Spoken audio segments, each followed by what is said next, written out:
dog in a fence yard, they always have that trail worn out right along the edge of the fence. They're always pushing the boundaries and wanting more. And I said, that's what you want, is you want those guys pushing boundaries and, wanting to accept more responsibility and to take on more problems. Today, I'm excited to welcome Brent Weichers back to the show. Now, Brent first came on to the podcast back in episode 272, where we talked about the work that he is doing at the Lighthouse for the Blind in Seattle, Washington.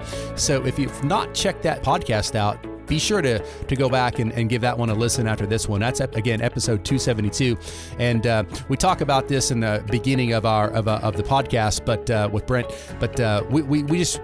late last year, we launched the Lighthouse for the Blind Gemba Academy series, where we went with our video cameras and captured a pretty powerful story of all the work that they're doing, the amazing work that those folks are doing. If you're not familiar with the Lighthouse for the Blind, the employees that work there, the majority of them are blind, deafblind, and some have other disabilities, but they are still doing incredible work. They're doing the same work that sighted people are doing with no disabilities, and in most cases, I would say, they're doing it better. So be sure to check that out as well. If you've not watched any of those videos, we got some on YouTube and then obviously over at gembaacademy.com. But today, Brent and I really get into a different topic. Brent has got a lot of experience with continuous improvement. He touches on his history with Toyota and Danaher at the beginning of the episode. But what he's found over the years is training managers and leaders versus frontline employees can be challenging. There's some differences and some unique twists that Brent has found work best. And so that's really what we talk about throughout this episode is how he goes about training leaders. And there's some things that really surprised me in the approach, and I think they'll probably surprise you as well. Brent is just got the heart, just an amazing heart, and just got such a caring person, and he really just wants people to learn continuous improvement, and that's the thing that I really admire about Brent the most. So be sure to give this one a listen. Show notes for everything we talk about can be found over at gembapodcast.com. Just look for episode 304. Again, gembapodcast.com and look for episode 304. And again, don't forget to check out the Gemba Academy live episode that's going to be on our main website, which obviously is gembaacademy.com. Okay, enough from me. Let's get to the show. Brent, welcome back to the show. How's it going, my friend? Going very, very well. We're keeping busy and keeping out of trouble over here in Seattle. Yeah, that's good. That's good. Well, appreciate you coming back on. As I mentioned in the intro, we had you on back in episode 272 talking about the incredible work that you guys are doing over at the Lighthouse for the Blind in Seattle. So I definitely want to encourage people to go listen to that episode after this one. So just go back into the archives of Gemba Academy. You can go to gembapodcast.com and look it up, or if you're on iTunes or Stitcher or whatever, Spotify, 272, scroll back to that one and give it a listen. And then also just a quick plug for the episode, the Gemba Academy live episode that we did with you guys. I think it turned out really, really good. By the way, I haven't even talked to you since y'all watched it. What was the reaction of the folks that they're at the Lighthouse? Were they happy? Did they like it? Oh, very, very happy. They were just ecstatic with how well that came out and the amount of response that we've received from it, and from outside the company as well as within, of course. But yeah, the folks that were in it were just really proud to be part of it. They were sharing it with their families. We had a nice little watch party here. So some of our folks who required, interpreters to really enjoy it, we're all in the room with our entire interpreting staff helping out. Yeah. So we had a wonderful time. Yeah. But some of the things that came about from outside, people who are Gemba Academy fans. I had of a gentleman that's in the Portland area, continuous improvement professional, and his daughter is losing her sight. Uh-huh. So he's going to bring her up here next month and tour and kind of meet some other folks, some other young women that work here that have very successful careers, and they're going to be mentors for this young lady. That's amazing. So just powerful stuff came out of all of this. Well, great. Well, again, thanks again, Brent, and to everyone there at the Lighthouse for the Blind for allowing us to come in.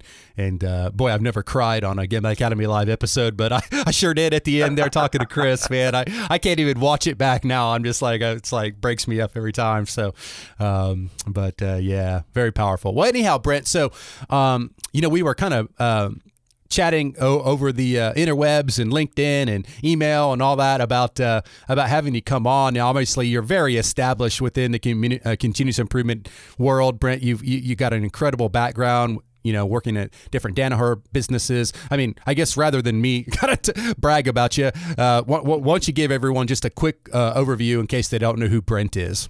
Sure.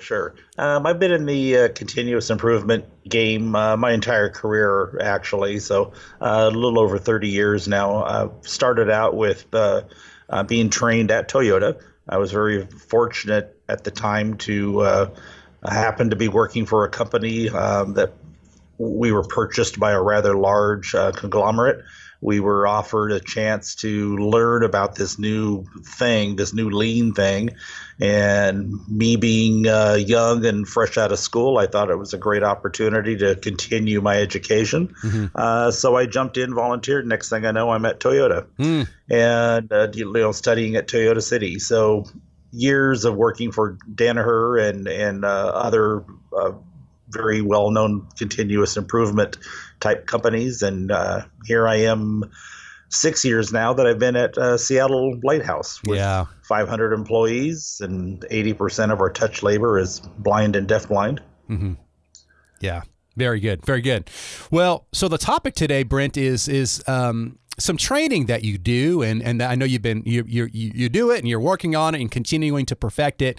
It's really, I guess the theme of today is perhaps a different approach to training folks at different levels of the organization. So from a senior C-suite officer to an executive to a frontline leader.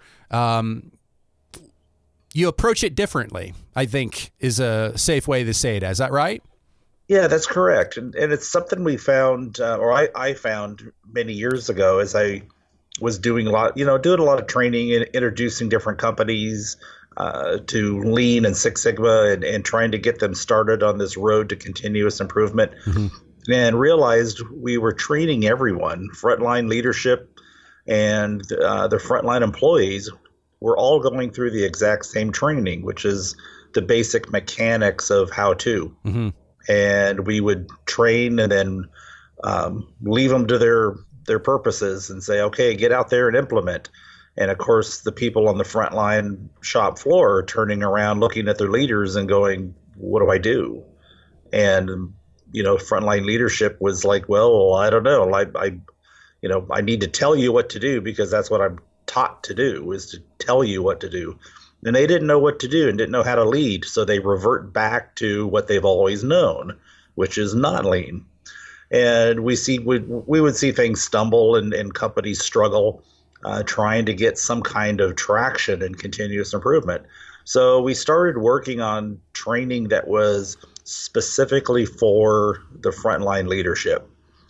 So instead of the traditional, I just have to get the work done, get that order out day to day. Now we're expecting leadership to think about, how do I improve work? How do I develop people? And how do we change that way of thinking for the frontline leadership? Mm-hmm. So that's where we started looking at, they still need to understand lean and the tools, but they also need to learn how to lead differently. Yeah. So we've been developing training over the last 10 years or so with that in mind, mm-hmm. is to say, well, before we even start training you on the tools, let's get you started on, what's going to be the expectation. Because you may not want to be a leader in this environment. Mm-hmm. This may be too uncomfortable mm-hmm. for you. Mm-hmm. And we find that very rarely, but every once in a while we find somebody that just says, that's not going to be for me. Mm-hmm. I got to find something else. Mm-hmm. That's not my comfort. And then some people are to them it just makes sense, mm-hmm. and it's a perfect fit for them. Mm-hmm. Mm-hmm. So talk about 11 years ago. If it's been 10 years, so like, what did you do? Like, or what do you see other organizations doing with leaders, and kind of what are the results if you don't approach it this way? And what we found is when we don't approach it this way, is we were finding they're just not gaining the traction that's possible. It's real difficult for somebody that's been in a supervisory role for 15, 20 years. Mm-hmm. All of a sudden you're telling them, hey, train your frontline folks out there on the tools. Let's teach you a little bit about, Toyota Kata and the scientific method, mm-hmm. and let them go. Mm-hmm. Let them experiment. And yes, they're going to fail, but that's all right. Mm-hmm. As long as you learn from it and then do better the next time. Mm-hmm. That's real difficult to tell somebody who's been a manager or leader for that long a period of time to say, let them fail, let them go and try and do things. Mm-hmm. And it's real difficult. Mm-hmm. And then you're training them in lean, and they're asking things like, how do I get people to do this? How do I get them to pick up these tools and actually pick up and run with them? Mm-hmm. And it's like, well, the way you do it is you do it and say, hey guys, follow me. Yeah. You can't tell them, you can't whip them into it or legislate them into it. You have to actually, it's stick versus carrot. Mm-hmm. And you just kind of have to pick up the leadership and say, come on guys, watch me do it. Yeah. So, obviously when we teach people about Lean, Six Sigma, continuous improvement in general, there's really, you mentioned Toyota Kata, scientific thinking, that side of it, that kind of the thinking side of it, the meta side of it, if you will. And then obviously there's a 1.5 million tools, that we can teach people, everything from 5S, 7 waste, all the Six Sigma, one simple t-test, regression, DOE. I mean, it's endless, right? The things that we can teach from a tool side. But so how are you focusing? What are some of the specific things you're teaching these leaders? Well, we're working with a lot of the leaders on, it's like, you're not going to have a team that you're coaching. So you're not going to be barking out orders like you're used to. You're going to start learning how to be more of a coach. So one of the first things we teach is Toyota Kata. Mm-hmm. So we teach them the coaching role, because it's very much that actual, just like a football coach, you're in that coaching role, mm-hmm. where you're organizing your team, you're coming up with what your task is, and you're sitting out and trying some experiments. Mm-hmm. So you're learning very early on with along with your team. You're not and you're letting your team know, it's like, I'm not the expert in this. I'm learning right along with you, and I'm right here. Yeah. We're all learning this together, mm-hmm. and it's okay. We're going to fail, but we're going to fail together, and we're going to figure it out. And we're going to learn. and we're going to learn from it. Yeah. And the only failure is not learning from it. Yep. So, we spend a lot of time with them on the Toyota Kata. Mm-hmm. And then one of the biggest parts of Toyota Kata is brainstorming. Mm. How do I get a team who again is not used to being asked what they think to think. Mm-hmm. So we do a lot of structured brainstorming training sessions. Mm-hmm. So we look at, classical brainstorm sessions, round robin, paper pencil, brainwriting. There's multiple different types and ways to do brainstorming, depending on your maturity or your group. Let's talk about brainstorming a little bit, because I think it's a topic that often gets glossed over as like, oh yeah, brainstorming, got it. How hard can that be? But boy, you can really mess brainstorming up. So like, what are some of the practical tips that you have for folks as they go about brainstorming with a team of people? Yeah. So one of the most common methods where we say we're going to do some brainstorming with my group is just that classical or random, mm-hmm. or also known as popcorn, where the leader just says, Bob, what do you think? And Susan, what do you think? Mm-hmm. And putting people on the spot makes them real uncomfortable oftentimes. Mm-hmm. And they'll usually just mimic or copy what they think the popular answer is going to be, mm-hmm. or what you want the answer to be as the boss or the leader. So round robin is where we literally just start like at one end of the room and go to the other and just say next.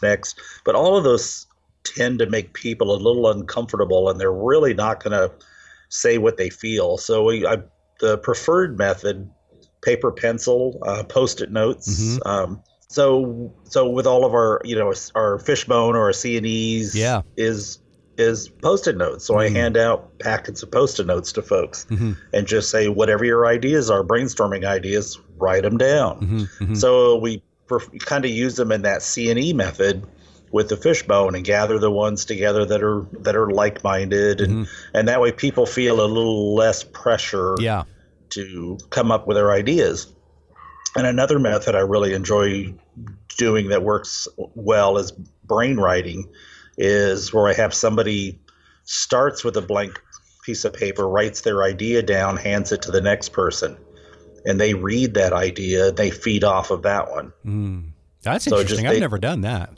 Yeah, and it just kind of passes it around. So it's almost like the telephone game. Yeah, where they're writing and they're and people are reading 5 or 6 different ideas, and then they kind of write their idea down. So it's a real interesting process, and sometimes what you get at the end of it is pretty interesting. But it's just another way for folks to that don't feel comfortable speaking in front of a group. Yeah, and not very many do. There's not too many of us that are comfortable, like you and I can stand in front of a group of 1,000 people and chit chat for an hour and be perfectly fine. Well, I know the reason I love Post-it notes is, to your point, a lot of people don't want to talk, don't like to speak. But on the other side, people who do like to speak can just rule the room, right? And all you get is you get one person's ideas. Yeah, Johnny's ideas or Cindy's ideas, and it's like Cindy's brainstorming session, Yeah. And meanwhile, 8 other people had great ideas, but you couldn't get it out of them. So you always hear about it afterwards.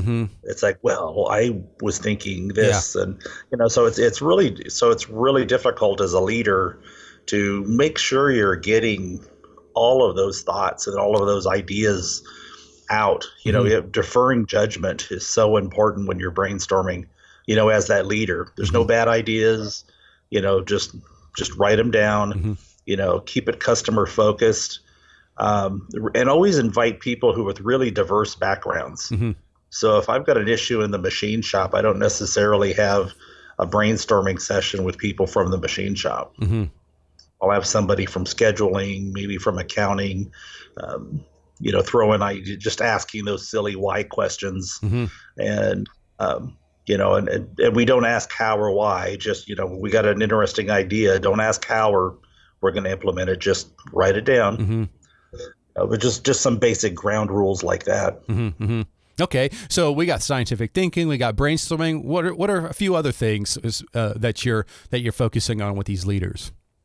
After that, we start getting into either value stream mapping or just process mapping, or some hybrid. We've been working on some hybrid versions of both here. But so starting to get them into problem solving. So and those are some of the easiest tools in the very beginning of Six Sigma's problem solving. Is how many frontline leaders do we know can sit down and just lead a group through a process map? Not very many. That's again a new tool for them. So one of the quickest ways for a team to start focusing on problems is to actually get it out there visible, make it visual, and start laying out process mapping. And so that's the first thing. After that, it's like, okay, you're getting comfortable with working with your team. You've got some brainstorming ideas. Now let's look at an issue or a problem that we suspect is an issue, and now let's process map, or let's do a value stream map, and try to narrow it down, and then use those brainstorming tools to come up with some possible solutions.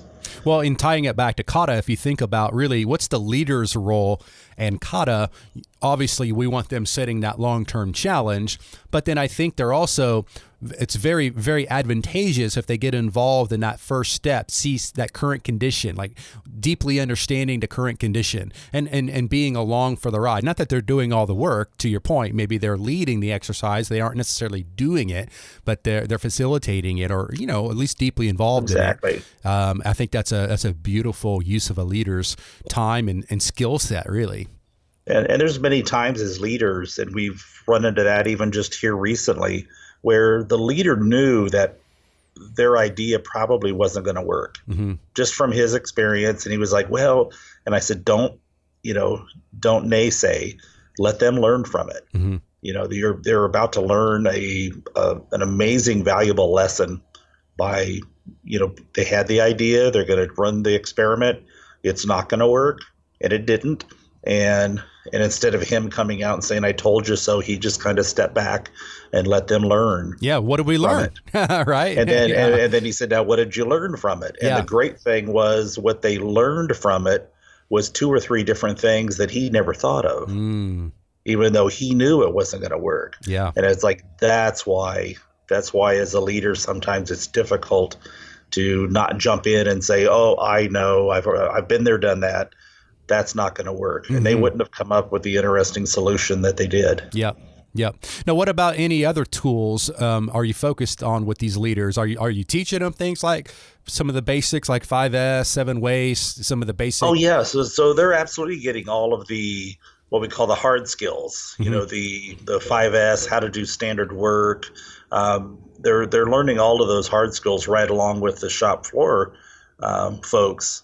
But they're learning how, in a lot of cases, just how to step back and learn to be that leader that's asking why 5 times and asking them to experiment and learning to let go. What I've always been told is the difference between a dog on a chain and a dog in a fence yard is, the dog in the chain knows I can only run so far and I'm going to stop. And a dog in a fence yard, they always have that trail worn out right along the edge of the fence. They're always pushing the boundaries and wanting more. And I said, that's what you want, is you want those guys pushing boundaries and, wanting to accept more responsibility and to take on more problems. And then we work with them a lot on, when it comes to, problem identification and brainstorming. We still work with them on the whole psychology of a group. Is, at work you have your 4 personalities. We use the DISC example here. Where, we have our D, I, S, and C's, and you want to make sure that you don't have the entire room full of any one personality. You want to have a mix of them, but also understand that it's important to speak to each one in a certain way. And so when we're working with them on that to say, well, a D is your demand type. Those are your managers. And you want one of those. Those are usually your leaders, but you don't want a room full of them. So you want to make sure you have a good mix. And then when we're looking at possible cause identification in brainstorming, groups get stuck. The psychology of a group, sometimes they're just going to get stuck on an idea or just not coming up with very many ideas. So we'll take folks and say, you know what, you be the optimist, you be the pessimist, you be the realist. Now start discussing your ideas. So one person has the voice of the optimist where everything's going to work, and the other person's the devil's advocate, and they end up kind of looking at their ideas differently, or the whole reversal of ideas. So example being, I want to get along better with my boss, and I'm stuck on ideas. So I start thinking about, well, how do I get along worse with my boss? What are the things I can do that would make her really bad at me? So then it kind of gets you unstuck, sometimes when you're in these brainstorming sessions. So we spend a lot of time with our new leaders and our young leaders just on a lot of those soft skills like that. And they're spending just as much time as everyone else on the hard skills, implementing 5S, establishing standard work, all those sorts of things. But they also have to learn these additional skills which really just surprised me for how long. A lot of companies just aren't doing anything with it at all. So what's interesting is what I'm hearing you say is that these leaders, they're learning everything a frontline employee is learning plus some more. Is that fair? Absolutely. Well, it's interesting because I think if you polled, the audience listening to this episode right now on how their company approaches, training their leaders, you might find the opposite, right? Is that the leaders get this leadership stream where it's, they don't need to know all the tools, but they've got to know these whatever soft skills or whatever it might be. But what I'm hearing you say is you're giving them the tools and all the meat, if you will, but they're also getting some extra soft skills and some extra facilitation skills.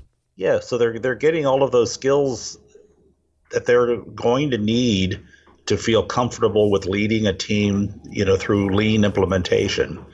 So that was the most frightening thing for me early on.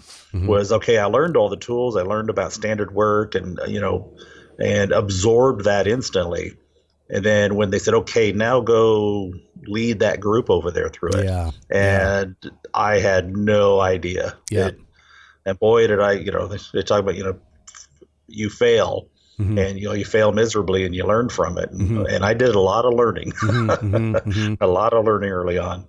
So are you working to kind of formalize this approach?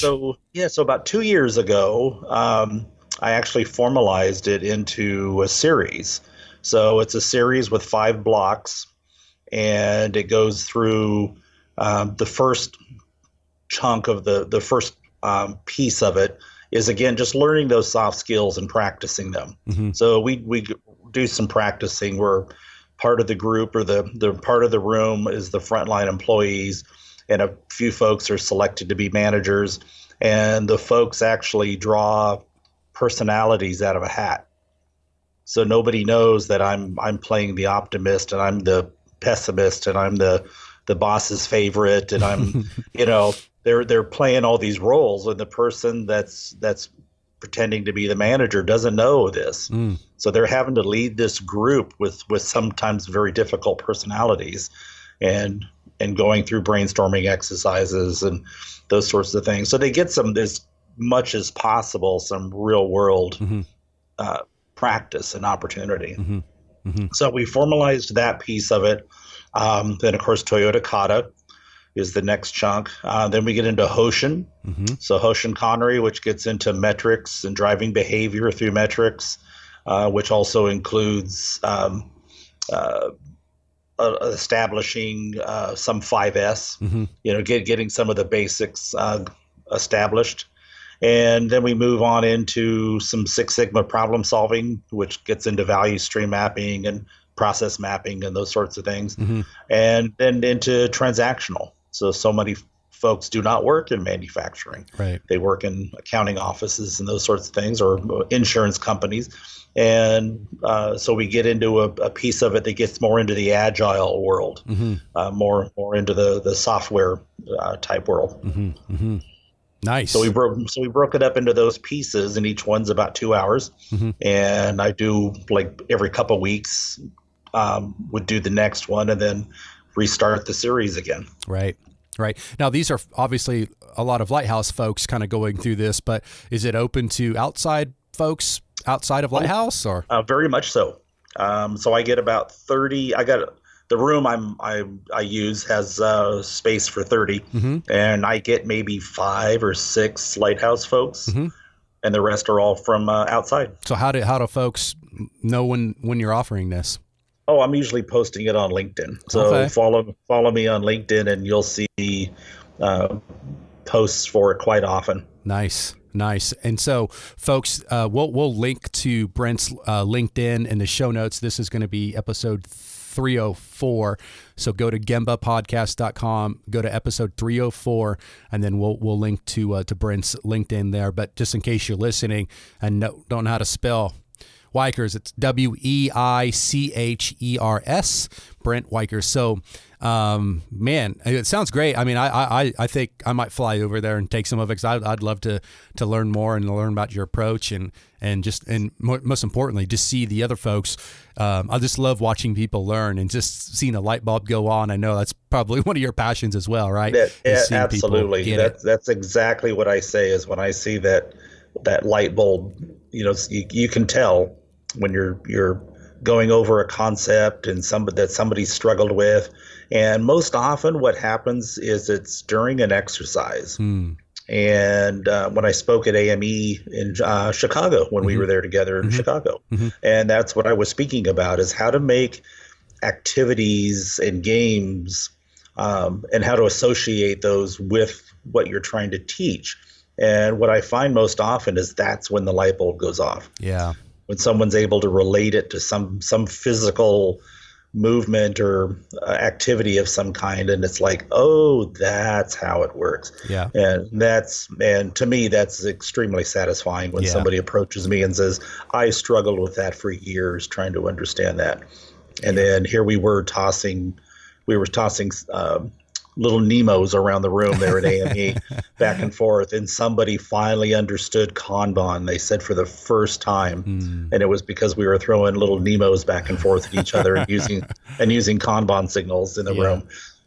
So that was fantastic. Beautiful. Well, Brent, it's always so fun chatting with you and inspiring. You've got such a heart for continuous improvement, and you really care about people and helping people learn. And I think that's what makes you so good. So keep on keeping on. Don't stop. And let's definitely stay in touch, and maybe we'll find a way to help you advertise your sessions or whatever through our newsletter or something. I only got 30 spots, but we'll have to crank up more sessions for you or something like that. No problem. So all the more the merrier, as I say. So outside of LinkedIn, and is there any other way folks can get in touch with you, Brent? Yeah, they can direct email me, which is my last name, first initial. So it's Weichers, B, the letter B is in boy, and that's at Gmail.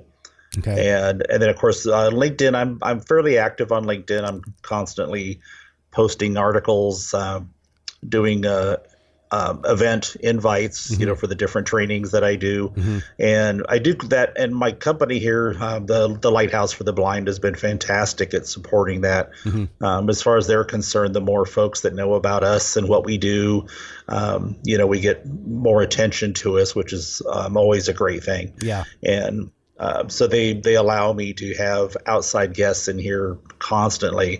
But it gives the nice thing is it gives our internal people a great training experience to be in a room full of people from major insurance companies and FedEx and all these amazing companies and their range of experience. And our folks get to have share that experience with them. So it gives them that much more of an experience. Beautiful. Good job, Brent. Thanks again for all you do. Thanks for coming on the show. I know we'll have you back on here down the road as well. So I guess always a pleasure. You're speaking again at AME. Have you got that dialed in yet for Toronto? Yes, I'll be speaking again at AME Toronto, and was that again in November, I believe? Yeah, sometime. And that's going to be. I've been developing documentation for standard work that's automated. Interesting. So all just basic Excel with some coding behind it, but it just simplifies the creation of the documents for standard work. Love it. So something I've been working on for about 10 years. Wow. And I've been loaning it out to, just giving it away to whomever might find it useful. And I thought, well, I finally got it to the point where I think it's mistake proof enough. It's shareable. Yeah. So I thought maybe I might present that at Toronto and give copies of that away. Wow. Awesome. Looking forward to it, Brent. All right. Well, thanks again. Take care and say hi to your lovely wife and try to stay warm out there in Seattle. I know it's chilly for you guys out there right now. We've had a little snow. All right. Keeps you out of trouble. Absolutely. All right. Take care, Brent. All right. Thanks, Ron. Thank you. Thanks for listening to the Gemba Academy podcast. Now, we invite you to take a no-strings-attached, fully functional test drive of GembaAcademy.com. Gain immediate access to more than 1,000 Lean and Six Sigma learning resources, all free of charge, at GembaAcademy.com.